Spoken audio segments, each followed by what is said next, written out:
Now, everyone refresh your pages. And I'm hoping, folks, that once you refresh your pages, you will confirm for me, please, in the chat room that you can see and hear us. And hello, everyone. Hello. Hi. My name is Emily, and I am the outgoing community manager of TuDiabetes. Oh, it kind of breaks my heart to say that. Working with Diabetes Hands Foundation. And we are here today for you guys to meet my successor, Cynthia Rogers, who is taking over as community manager of TuDiabetes. She's already on the job, and we're doing our onboarding and a bunch of training. And starting next Monday, February 29th, she will be off and running on her own without me as backup. No, so, don't. Yes. I'll be chasing Emily. Emily, I have one more question. Please.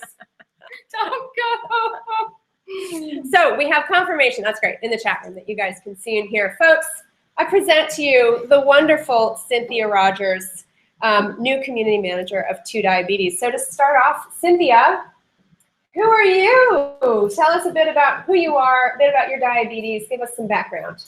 Well, thanks, Emily. Who am I? I can tell you with absolute certainty that I am extremely happy because I'm here.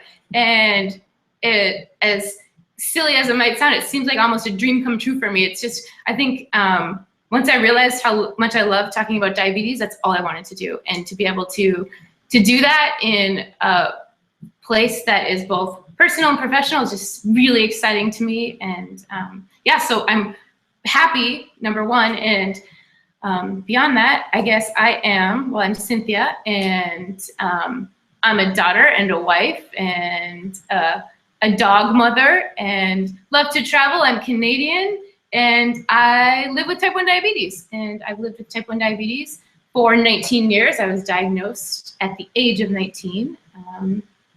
Yeah, so that's just a little bit. There's your beginning.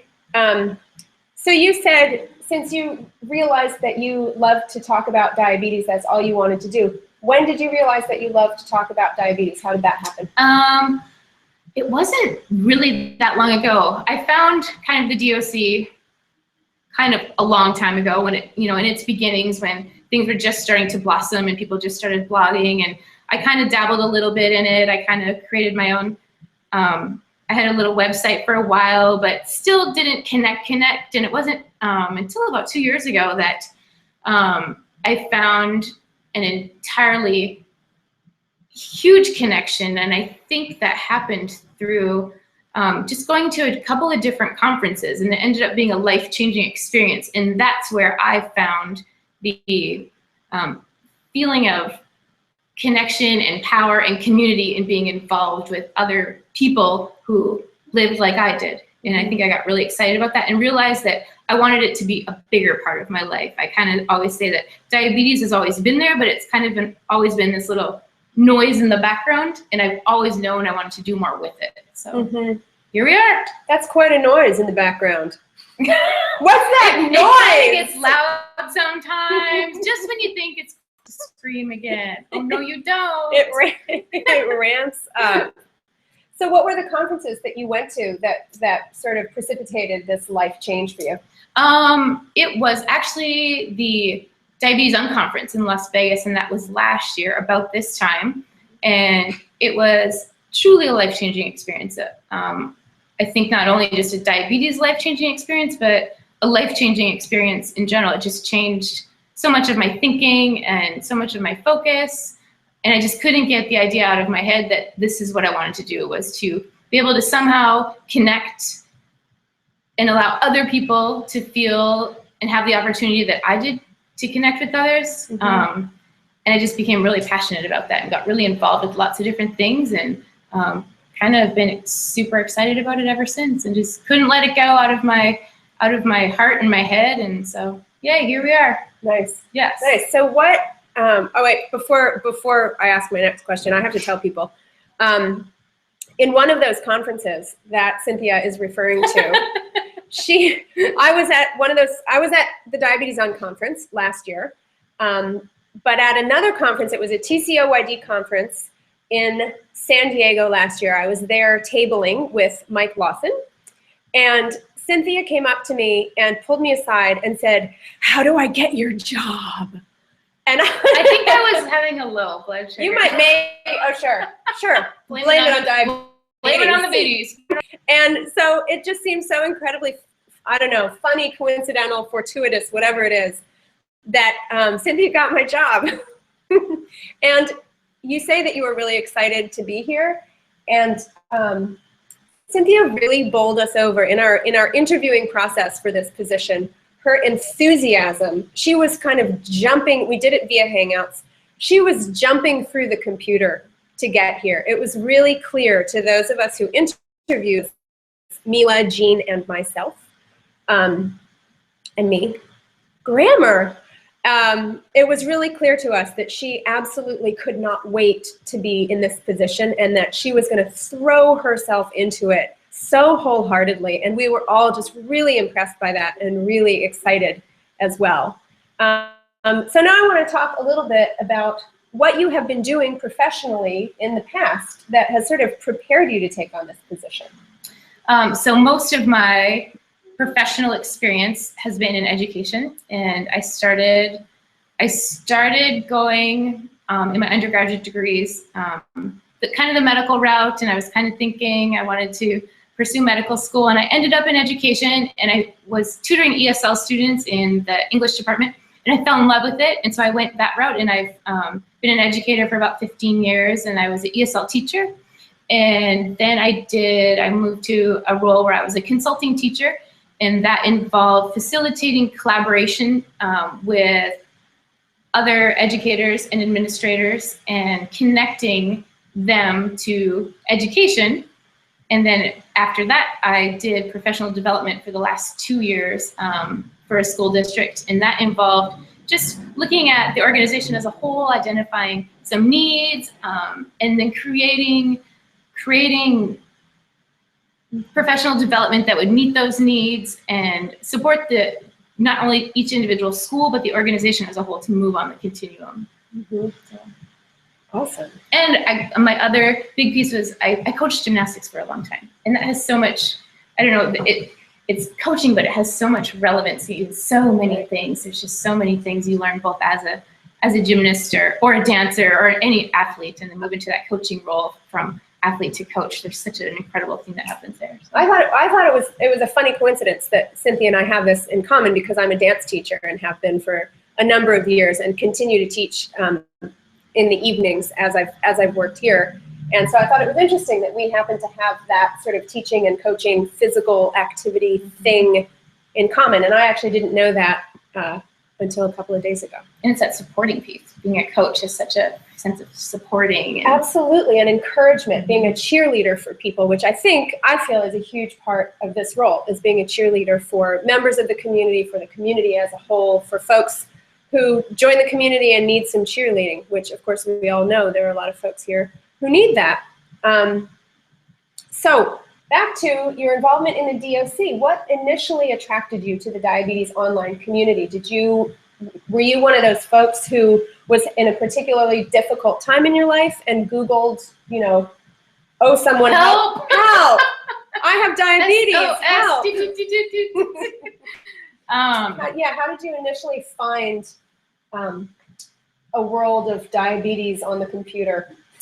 I absolutely was one of those people who was at a point where to throw out the SOS ring. And for a long time, I think I probably needed that, like probably many of us do, but we don't recognize or allow ourselves time or acknowledge that we need that. And so it was kind of exactly what you said. It's kind of those late night, oh, I'm up all night, my blood sugar's high, I don't feel good, I'm tired of this, and I stumbled upon Carrie Spotterling's blog, 6 Until Me, and that was way back when she started that, and I followed that for a long time, and then I kind of went dormant from the community for a while, but then really got fired up about it, again with the Unconference and some other conferences that we got engaged in, so yeah, reinvigorated passion with the DOC for sure. Reinvigorated. Reinvigorated. So what attracted you? I don't know how I live without it now. Isn't it a weird thing once Yeah. you get involved? So I was not involved in the DOC at all before I started working with Diabetes Hands Foundation. Like, I didn't know it existed until I applied to work at Diabetes Hands Foundation. And to be honest, having had diabetes for all intents and purposes for my entire life, I felt like, well, I don't really, do I need support from other people? It's just kind of part of who I am, and it's always been just that noise in the background, that deafening din in the You kind of think that it's just part life. of having diabetes. You don't ever realize that, oh my gosh, talking to somebody else is helpful. You just kind of a different experience. roll with the punches and do your stuff and mosey on about your day and hopefully sleep through the night. And Never. Don't be ridiculous. Sleep through the night. Well, so being here as the manager of this community is really how I have learned the incredible value of community around diabetes, and how amazing it is to be a part of a group of people who are having this shared experience, even though we all experience it differently and have different pieces of the experience. There's still something so unifying in it. And one of the things that I love about it is we have humor. We have in-group humor among people who have diabetes, which is something I had never even occurred to me before joining this community, that there could be such a thing as like diabetes humor. I think because you can have time for that, because you don't have to sift through, hi, I have diabetes and blah, blah, blah, all this other stuff that everybody knows that's out of the way, and you can just get right to the fun. And it's to the absolute hoot of having diabetes. I think it's also because they are really in-group jokes. You know, like, people who don't know much about diabetes are not going to understand what could be funny about it. And I think a lot of it is kind of dark humor in a way, because we're kind of sometimes poking fun at, like, I did 50,000 shots yesterday. If you have diabetes, that could be funny. If you don't have diabetes, that's not funny. That's just sad then. So we have a question for you in the chat room. What prompted you to attend a conference for the very first time? This question from David. That's such an exciting question. I love that question. Thank you, David. I was really sick, and it ended up, I think oftentimes, as it does if you have diabetes, I went in, and of course everybody thought in the ER or in the hospital that it was diabetes, and it ended up I was just having an appendicitis attack like anybody else could have. And so I was in the hospital for a little while and came out, and I was just kind of like, ugh.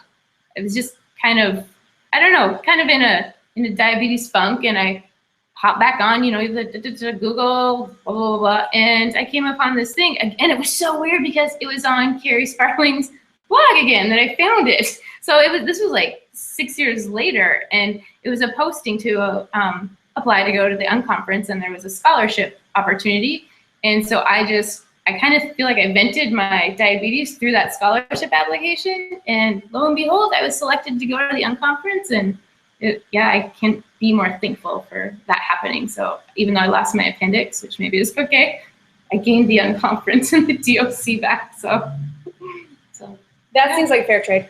Yeah, appendix conference. You don't need those anyways. It got conferences, yes. Yes, appendices. No, you don't need that. That's why they take it out. So what attracted you to Diabetes Hands Foundation specifically? I loved the idea that the organization is all about connecting as many people as possible to diabetes, and allowing as many people as possible in as many ways possible to have that experience of finally not feeling alone, finally not feeling isolated, and realizing kind of that it always sounds to me in my head like, oh, you know, that whole like, there it was, and that nice connection.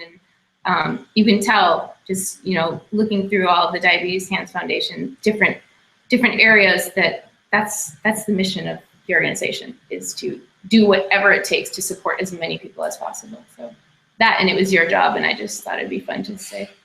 And I looked like I was having a good time. You're like, how can I have that that looks like fun. Love that. She used to talk about diabetes all the time. It is. Oh. This is a super fun job, you guys. Cynthia has lucked out. Yes. Because, yeah, I mean, and you have also earned it, but we have an awesome team of incredibly. We have an awesome team of unbelievable volunteers on TuDiabetes, several of whom are in the chat room right now. And thanks for being with us, you guys, who are here to support you and you support them. And so I feel really, really excited about what lies ahead for TuDiabetes and for diabetes hands in general. And I wanted to let some of you guys know, we've had a lot of staffing changes, as you know, as some of you know at least, over the last year. Our founder, Manny, stepped out of the organization, and we had a wonderful interim executive director named Melissa, who was here for a bunch of months to see us through what turned out to be a really challenging time when we were migrating the communities from one platform, one technical computer platform, to our new one that you're on right now. That required a level of technical expertise that no one on our team had, and so we engaged a lot of help from outside contractors, and the process was just a much bigger deal than we had really expected going into it. And then Mike Lawson, who is in the chat room right now, stepped off of the team and is sorely missed. He was an incredibly beloved member of this team.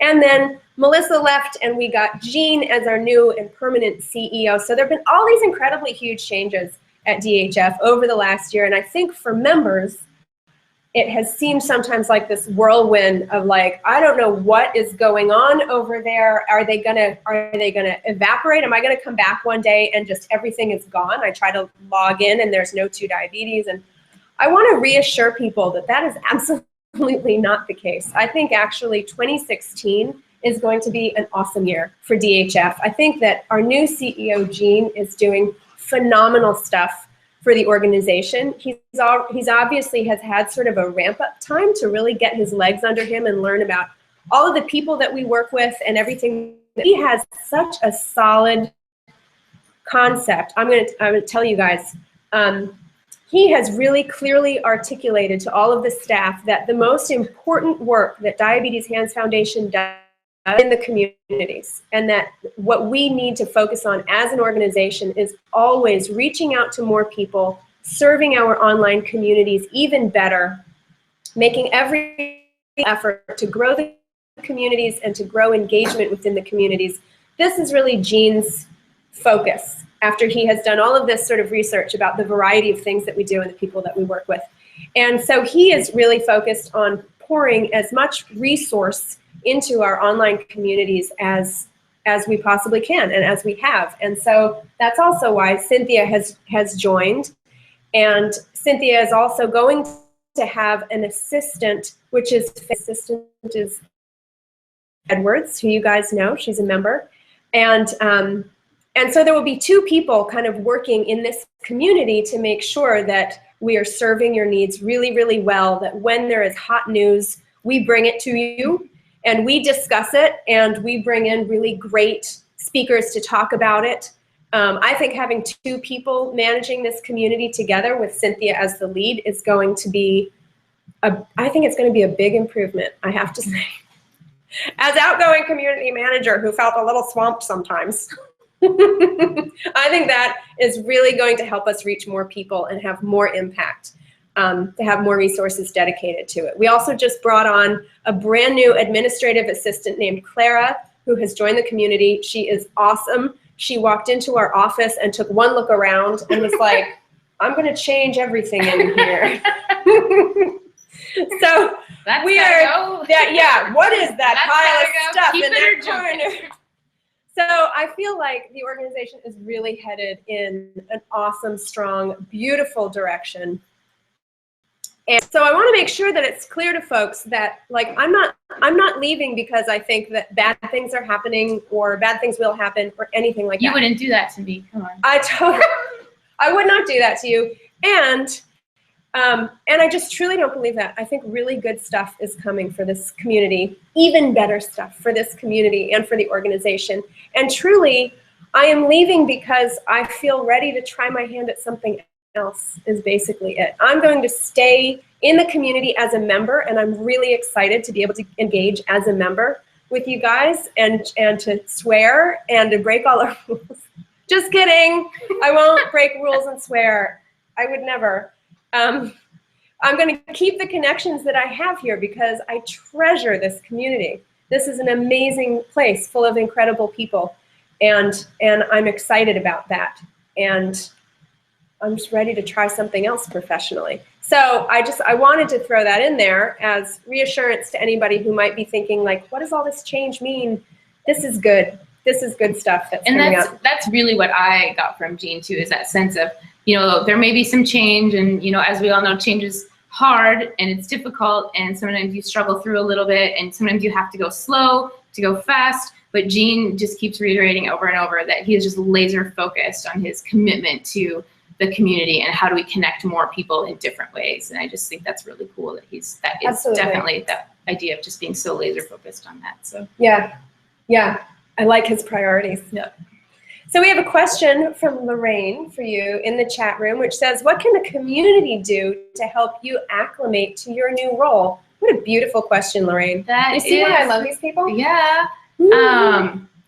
I am open to anything and everything that the community would like to throw my way as far as helping me learn. I love learning, and I want nothing more than to be a support for everyone who is already well-schooled, and all the users of the community who probably well know more than I do at this point. And so I'm open to anything. I just want to be supportive in the best way that I possibly can. And that's a strength that I bring from my previous roles, is just that idea of facilitating and collaboration and connecting communities. But it's the team members that really do the work. So I am more than happy. Anything that team members, community members want to throw my way to help me, I would love. So thank you, Lorraine, for asking that. I was actually going to beg for help at the end of this, but so thank you for asking. I think really one of the things that that has been really helpful to me about this community is that people throughout my time working here as community manager have given me suggestions and requests. And, you know, hey, have you ever thought about interviewing this person? Or can we have can you start a conversation about this topic? Or that is so helpful to the community manager to hear really what you guys want, what kind of information you want, what conversations you want, who you want to see in live interviews.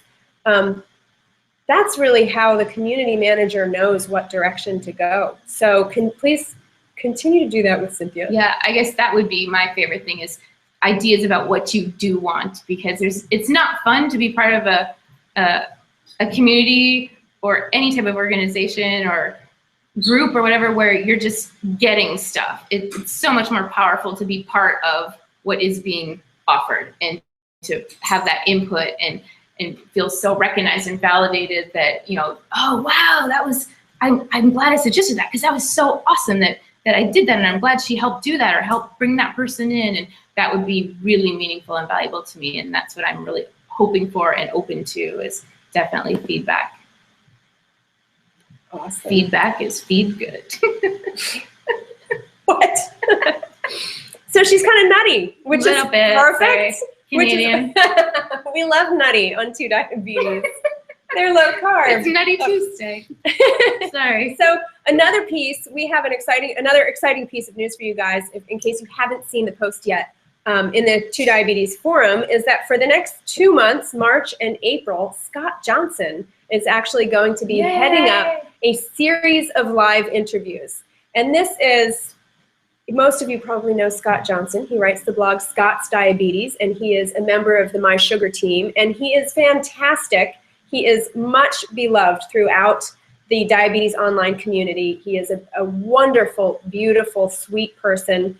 And so he's going to be doing a series of live interviews, in part so that that's one piece of this job that Cynthia doesn't have to dive into immediately. She has some time to kind of ease into the role without that particular thing on her plate.